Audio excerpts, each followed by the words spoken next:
Bonjour, bienvenue à cette émission La Tribune. Aujourd'hui, je suis en compagnie de Madame Sonia Mondor, copropriétaire des Jardins de vos rêves avec Monsieur Pierre Séguin. Bonjour Sonia. Allô Amélie, ça va bien? Oui, toi? Oui. J'aimerais savoir, moi qui n'ai jamais allé au Jardin de vos rêves, comment tu me décrirais ça? Les Jardins de vos rêves, là, il fallait donner un nom à tout ça. On était avant paysagiste, alors c'est bien sûr qu'on est en horticulture, on appelait ça un jardin, mais c'est plus qu'un jardin, Amélie, les Jardins de vos rêves. C'est un lieu de rencontre, c'est un lieu de ressourcement, c'est un lieu artistique. Et on a tout mis ça ensemble là, pour créer un espace vraiment là, spécial. Les gens qui viennent au jardin sont vraiment remplis d'une belle énergie. Ça dégage beaucoup. C'est vraiment là. Et bien sûr, c'est accompagné de plantes et d'arbres. Et tu sais, on a commencé le jardin en 75. Alors, c'est un jardin qui a 48 ans. C'est un jardin qui est très mature. Les arbres sont beaux, sont très gros. Les fleurs, écoute, c'est des massifs de fleurs. Je pourrais te décrire un peu ce qu'il y a dans le jardin. C'est ça qu'il y a un étang aussi qu'on a fait, qui attire le regard avec les nénuphars qui sont plantés dans l'étang, qui fleurissent tout l'été. Il y a une place de feu, puis on allume le feu à tous les jours quand les visiteurs viennent nous visiter et qui inspire aussi à l'introspection, assis autour du feu, c'est toujours agréable. L'odeur du feu, on fait brûler le cèdre. Il y a aussi plein de sentiers, il y a plein de pierres dans le jardin parce que mon conjoint, c'est un spécialiste de la pierre. Alors, beaucoup de murets en pierre, beaucoup d'architecture de bois aussi. Des inspirations de voyage, tu vois. On a fait des constructions inspirées d'Asie. On a visité beaucoup des pays asiatiques. Ça nous remplit, les jardins asiatiques, c'est extraordinaire. Alors, c'est un peu tout ce mélange. C'est un métissage de culture, le jardin. Quand tu viens au jardin, tu as l'impression de faire un voyage. Mais vos voyages que vous faites justement, vous partez à chaque hiver, n'est-ce pas? Mm. Et ils servent à ça, à vous inspirer. Là, vous revenez du Mexique. Tu m'as dit que vous êtes accueillis par une famille et vous les aidez dans leurs travaux agricoles. Pourrais-tu nous en parler davantage? Ah oui, c'est une belle histoire d'amour sur la rencontre qu'on a fait au Mexique il y a 5 ans. Tout en louant un espace pour vivre, là, et quelques jours. On s'est rencontrés comme ça, les propriétaires. Ils ont vu ce qu'on faisait. On était dans le domaine horticole et ça a tombé comme dans leur goût parce qu'ils voulaient justement aménager leur coin. Leur coin qui est très grand parce qu'ils ont une montagne complète à aménager, imagine. Alors, oui. Vous être propriétaire d'une montagne? Oui, ça, c'est une histoire de famille, c'est une legs familiale. Et maintenant, ils veulent l'exploiter aussi en bâtissant des petites maisons dans la montagne. Excuse. Et puis, alors, pardon, il fallait voir un peu ce qu'on faisait parce que ces gens-là ne nous connaissaient pas. Ils sont venus au jardin. Ils ont pris l'avion, sont venus nous voir, passer une semaine, voir ce qu'on faisait. Et ils ont adoré la façon dont on travaille. Alors, on a dit, oui, ça nous intéresse d'aller vivre au Mexique dans votre place et participer à votre projet. Et c'est comme ça que tout ce beau projet a pris naissance. Et ça fait 5 ans qu'on retourne à tous les hivers. Et on est un peu comme chez nous là-bas, hein. C'est merveilleux. Et on donne des idées, on dessine des plans pour aménager tout ce lieu. On s'occupe du jardin. Bien sûr, il y a des jardiniers aussi qui travaillent, il y a des maçons qui font la pierre. Et on peut voir les résultats, là. On a mis justement des photos de notre réalisation sur notre Facebook, là, des Jardins de vos rêves. OK. Alors, on voit ce qu'on fait là-bas, oui. Fait que, dans le fond, là-bas, vous êtes logés nourris, c'est comme un échange. C'est un échange. Oui, en plein ça. C'est vos vacances, mais vous y vivez encore vos passions. Vous étirez votre passion de l'été jusqu'au Mexique. Oui. Et là, ce qui est intéressant aussi avec vous, c'est que vous avez impliqué vos enfants depuis leur naissance dans ces voyages-là. Ils ont goûté à toute votre passion, votre savoir. Et là, ils ont continué avec ces connaissances-là en travaillant maintenant en aménagement paysager à Québec. C'est quoi leur projet ces temps-ci, par exemple? Écoutez, c'est une grosse équipe, là. Maintenant, ça s'appelle... leur nom de compagnie s'appelle Repère. Alors, on peut voir ce qu'ils font sur leur site Internet. Et oui, ils réalisent des œuvres assez gigantesques. Ils sont présentement en train de réaliser un gros contrat, une piscine écologique. Ils travaillent avec des produits, des pierres naturelles, des choses durables, ce qu'on peut appeler. Oui. Et oui, puis ils ont voyagé beaucoup eux aussi parce qu'ils sont nés en voyage presque. Hein. Ils sont toujours avec nous. Et on voyage encore ensemble. Cet hiver, on était encore ensemble au Mexique. Ils viennent nous voir là-bas. Et c'est merveilleux de voir la continuité de tout ça. Hein. C'est sûr qu'on est très fiers de ça. Ouais. Puis eux, est-ce qu'ils ont des enfants, puis je sais pas, ils ont quel âge à peu près? C'est-tu leur projet aussi de transmettre ça? Écoutez, on a 8 petits-enfants avec 2 enfants, fait que c'est pas pire, hein? C'est une belle production, comme on dit. Quand même, ça se double. C'est ça. Alors, on verra la suite, là. Si on regarde les nôtres, nos enfants, ils n'ont pas étudié du tout en horticulture quand ils étaient plus jeunes. Et après, ils ont réalisé que cette vie-là leur convenait très bien parce que c'est un métier que tu as beaucoup de temps, surtout l'hiver, pour justement voyager ou t'inspirer ou créer. Alors, ils ont opté pour ce métier-là. Ils sont très heureux. Et mon garçon et ma fille travaillent ensemble. Ouais, les 2 familles. Alors, ça fait 8 petits, et j'imagine qu'il va sûrement avoir quelqu'un là-dedans qui va être intéressé plus tard. Et ça, on ne sait pas. Quand ils viennent, ils doivent aider grand-maman, j'imagine. Oui, ils ont beaucoup à faire chez eux parce que la passion, hein, c'est transmise et puis leur terrain devient aussi un lieu assez spécial. Ouais. Puis moi, je voulais savoir comment est née cette passion-là. Avant, vous étiez à Montréal, vous étiez, vous, inhalothérapeute, votre mari, M. Pierre Séguin, il était un artiste de la pierre, j'ai cru comprendre. Comment est née la passion pour l'horticulture et la Oui, c'est ça. C'était dans notre autre vie, là. On était à Montréal et moi, j'étais dans le domaine hospitalier, c'est ça. Pierre était artiste et il a travaillé un été au Jardin botanique aussi. C'est là qu'il a pris la piqûre de l'horticulture. Et disons que c'est un beau médium hein, pour créer. Hein. On a tout un espace à nous pour créer ce qu'on veut et travailler en même temps, gagner notre vie. Oui. C'est vraiment intéressant, oui. Et c'est comme ça, en 1975, qu'on a décidé de quitter la ville pour acheter une petite ferme à Saint-Ferdinand. Et ça s'est développé. Et quand on a acheté la ferme, vous allez peut-être voir des photos maintenant que tout est planté, mais il n'y avait aucun arbre. C'était une ferme agricole de culture de vaches laitières. Alors, on a tout planté au fil des ans. Et on n'a pas fait ça seul non plus. Hein. Plus de 150 jardiniers ont passé chez nous pour travailler. On recevait plutôt des stagiaires des écoles d'horticulture à travers le Québec qui venaient aussi pratiquer chez nous. On a eu plusieurs membres de notre famille, des amis de voyage qui venaient. Alors, tout ce beau monde a participé à la création du jardin, à la réalisation plutôt, parce que nous, c'est bien sûr qu'on dessinait les plans et on partageait avec eux le travail. Ouais. Puis, c'est devenu, on peut appeler ça un peu comme une terre d'accueil, hein, Saint-Ferdinand, ce lieu-là que vous avez, dont vous avez fait l'acquisition en 1975, puis il y a eu des projets. Tu sais, là, je sais que vous accueillez des couples qui prennent des photos de mariage, des gens qui donnent des cours de yoga.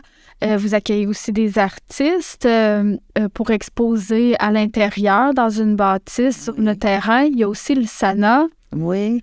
Alors, tout ça, ça se suit. Hein, et oui, on a une bâtisse dans le jardin, un petit chalet qu'on appelle. On reçoit chaque été un artiste qui vient exposer ses œuvres. Et cet été, nous aurons l'artiste Jean-Claude Saint-Hilaire, un peintre spécialisé beaucoup dans les oiseaux, qui travaille aussi à répertorier les oiseaux. Et j'ai vu une de ses expositions à Thetford, à la Station des Arts. Et c'est comme ça qu'on s'est connus. Il a participé aussi au Land d'art de Saint-Ferdinand, qui a eu lieu l'an passé. Et il sera au jardin cet été pour exposer ses œuvres, ouais.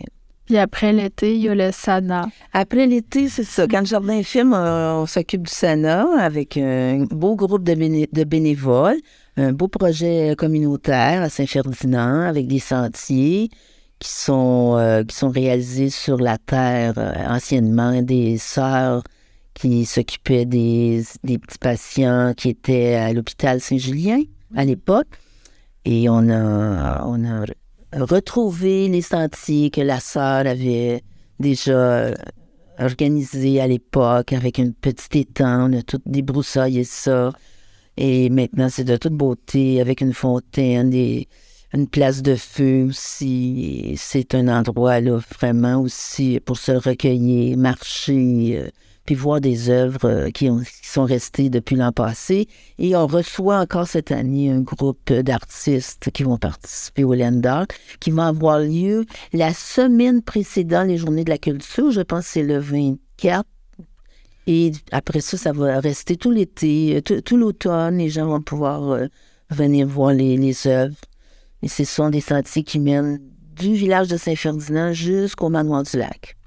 Qu'est-ce que vous faites? Dans le fond, quand c'est en branche, c'est des œuvres éphémères qui peuvent se briser avec le vent et tout ça. Dans le fond, c'est de laisser, le land art, c'est de laisser la nature faire son œuvre. Il n'y a pas seulement des branches, Amélie. Tu vois, tu peux créer aussi avec la pierre, avec le bois, les arbres qui sont là, les fruits de la nature. C'est sûr qu'il y a des œuvres qui sont plus éphémères, mais on exige un peu que les artistes fassent des œuvres qui vont quand même résister au moins une année, qui vont passer au moins un hiver. Et sinon, l'artiste est appelé à venir l'améliorer à la saison suivante. La restaurer. Oui, la restaurer, c'est ça. Ouais. Puis vos sentiers sont ouverts l'hiver aussi, toute l'année? Oui, les sentiers sont ouverts l'hiver, sont entretenus, oui. Puis on peut y aller, c'est quoi les heures qu'on peut y aller? Est-ce qu'il faut aller vous voir? Non, les sentiers, c'est autre chose. C'est toujours ouvert, c'est sur les terres de la communauté, hein, de la municipalité, alors c'est toujours ouvert, ouais. Puis revenons à vos jardins l'été.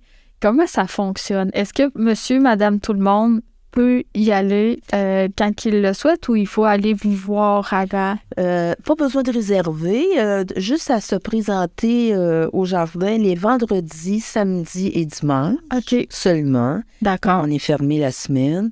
Et les heures d'ouverture sont l'après-midi seulement, de 1h à 4h.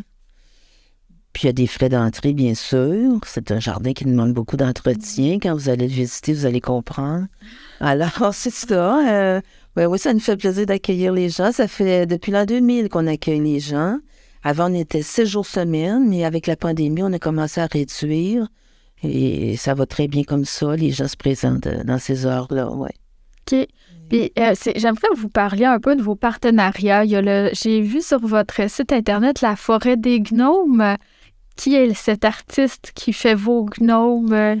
Alors, j'ai une amie artiste sculpteur, Francine Leduc, de Sainte-Hélène-de-Chester, qui travaille super avec la matière, avec l'argile. Et bonjour, je lui ai demandé, fais-moi donc des petits gnomes là, pour mettre dans ma forêt. Puis je lui ai donné le livre des gnomes. Je ne sais pas s'il y en a qui connaissent, de toute beauté. J'avais acheté ça à mes enfants à l'époque.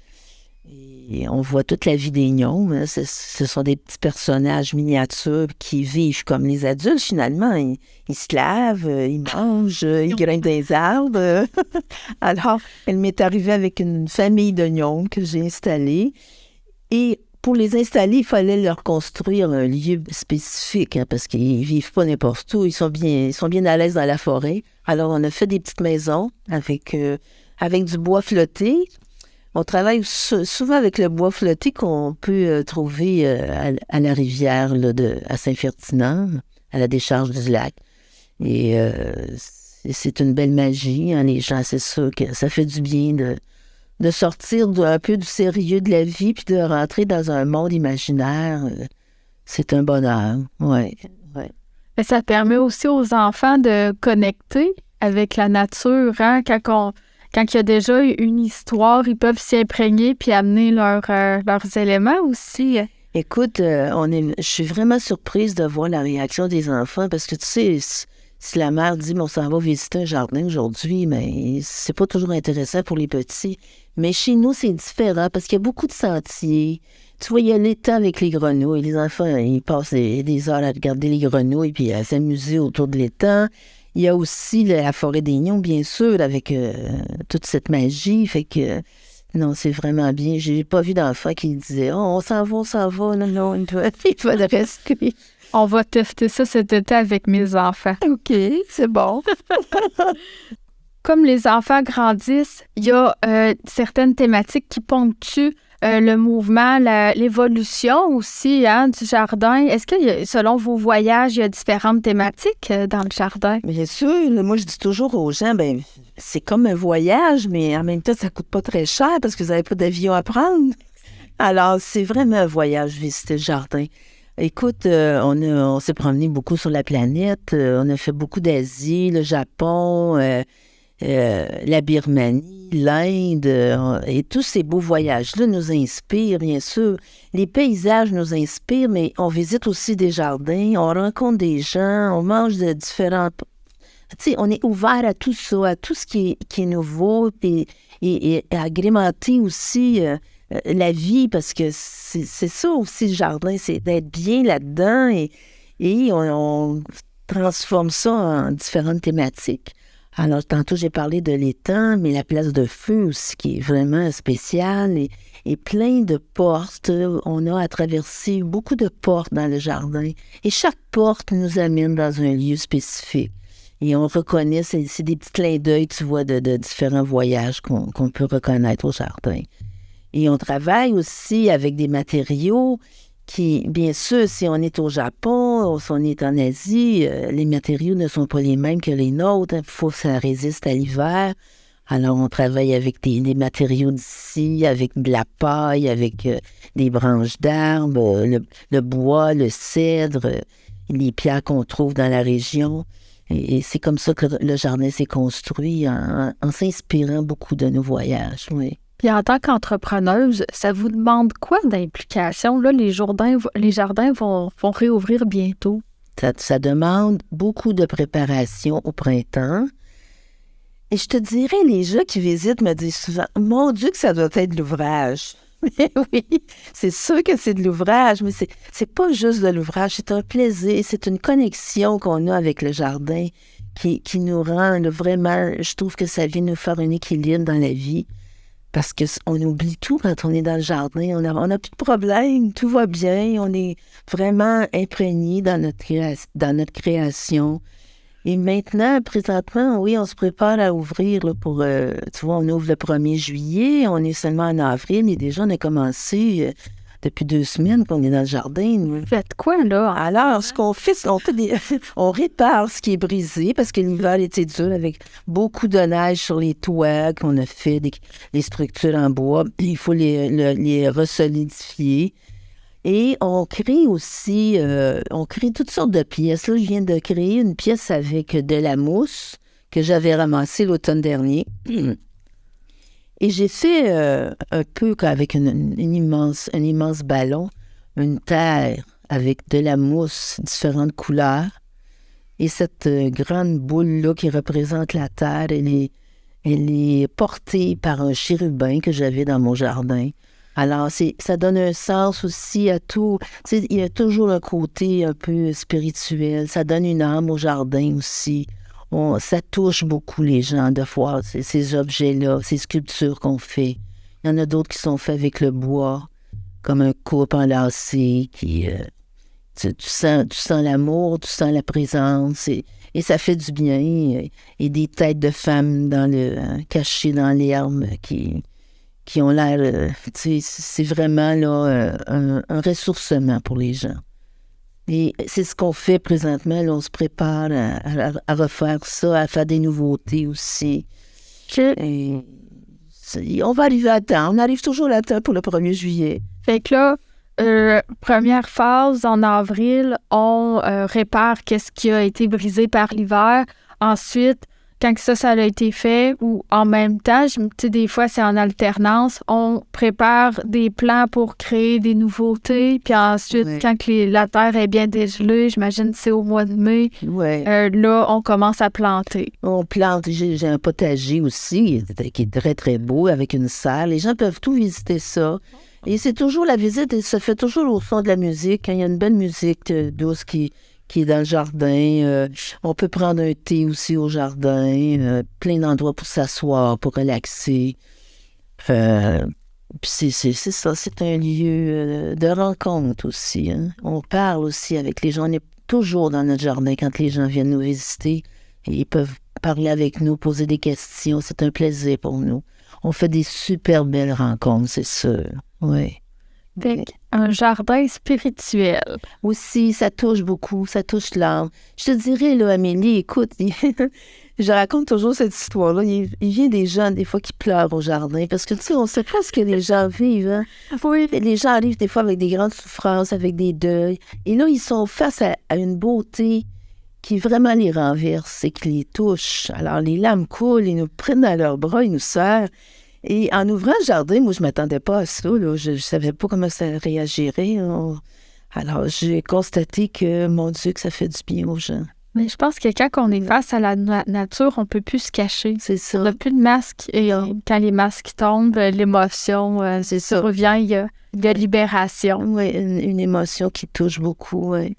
Donc, Sonia, je t'invite à donner le mot de la fin pour te permettre de rejoindre la population. Alors, ça va nous faire plaisir, Pierre et moi, de vous recevoir au jardin de vos rêves. Nous sommes ouverts les vendredis, samedis et dimanches de 1h à 4h au mois de juillet et à août. Et vous pouvez suivre notre site web qui est lesjardindevotsrêves.ca et sur notre Facebook. Au plaisir. Merci Sonia d'être venue en studio. Merci Amélie.